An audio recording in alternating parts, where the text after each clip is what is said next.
Hey everyone, this is Josh from before, and I'm here with McFarlane Toys DC Multiverse Batman Hazmat Suit Batman.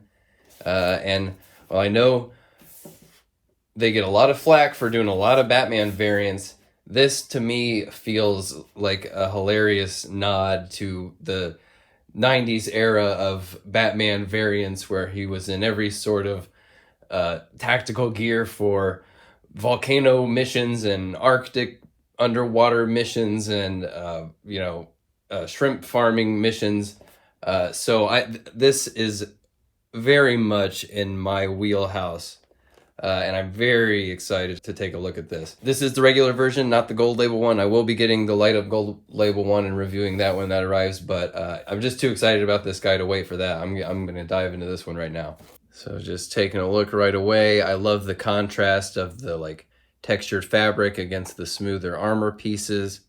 Love these tubes hanging off. These are nice and soft. They don't feel brittle. Love the asymmetrical quality there of two tubes on the one side and a single tube on that. These armor pieces on his legs have a nice soft rubbery feel, as do the knee pads. It's not the soft like cape type material. It's a little more rigid than that, but it feels really nice. He's definitely missing a bit of paint, but it's got a few colors on there: the black, the brown, the little pop of this blue. As you can see, he kind of has an empty cavity there behind his emblem, which obviously the other version's going to have a light in there, but when you get close to it, it kind of feels like something's missing a little bit.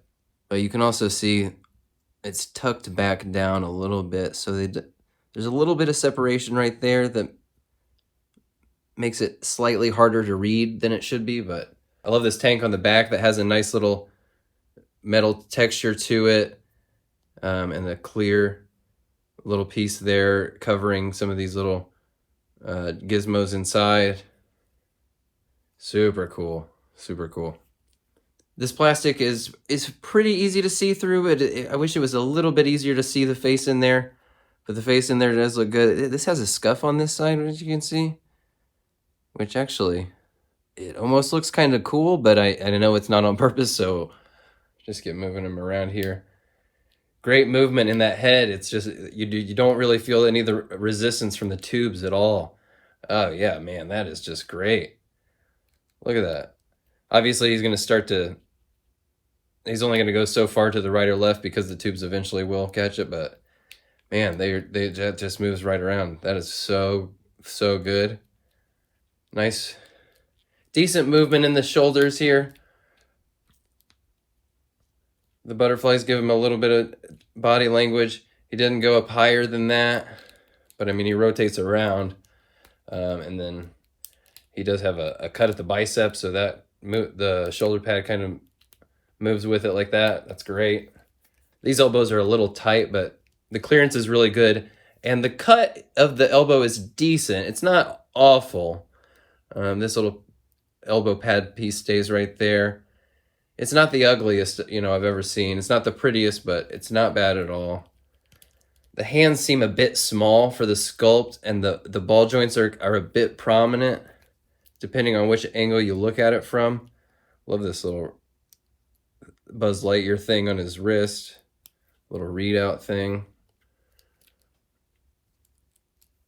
But there's tons of clearance on those ball joints, so both directions too, that gives. It's pretty nice. It's pretty nice. Low marks on aesthetics, but great marks on articulation on those wrists. Fantastic clearance in the legs. And look at this. Look at that thigh, a hidden thigh cut. This is how it should be done. Look at that rotation right there from the hips. Like the way a human leg works. Look at this.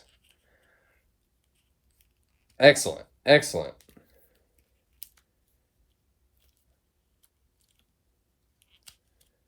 That's the good stuff right there, guys.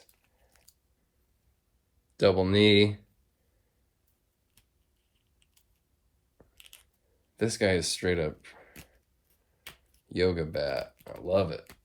Not the most well hidden ball joint on the legs, but again, like the wrist, the articulation is just fantastically done. As well done in movement in the wrists and the ankles as any figure from this multiverse line.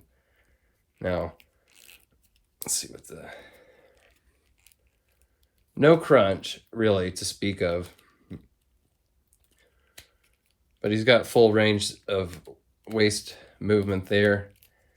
And at the torso as well. Or at the diaphragm, I should say. I mean, he's got a little bit of lean forward, but I wouldn't be so generous as to call it a real crunch. This is phenomenal. This is honestly right now, even the non-gold label version right now in my hand, this thing is like 10 out of 10. With the exception of he has no accessories, which seems a little silly. No hands, no accessories. So they stuck us with an accessory hand, but the guy has no accessories. It just seems like a little bit of an afterthought. What I think he needs, more than a gun, more than a batarang, he needs like a PKE meter, like a little gizmo that like reads the like radiation levels and stuff. Something. So what I'm gonna grab this the explosive spray from Arkham Knight Batman. Let's see if he can hold this. So he's like checking the readouts or something like that. It's not perfect, but you get the idea. Something like that. It should have just thrown in something like that. This is great. It's really fun. Highly recommend. I'm glad I got this, even though I got the gold label version coming. I'm not gonna feel too bad about having two different versions of this. This is out of sight. This is just my taste, and it's just a ton of fun in hand. So there you go, guys. I will see you on the next one. Thanks for watching. Bye.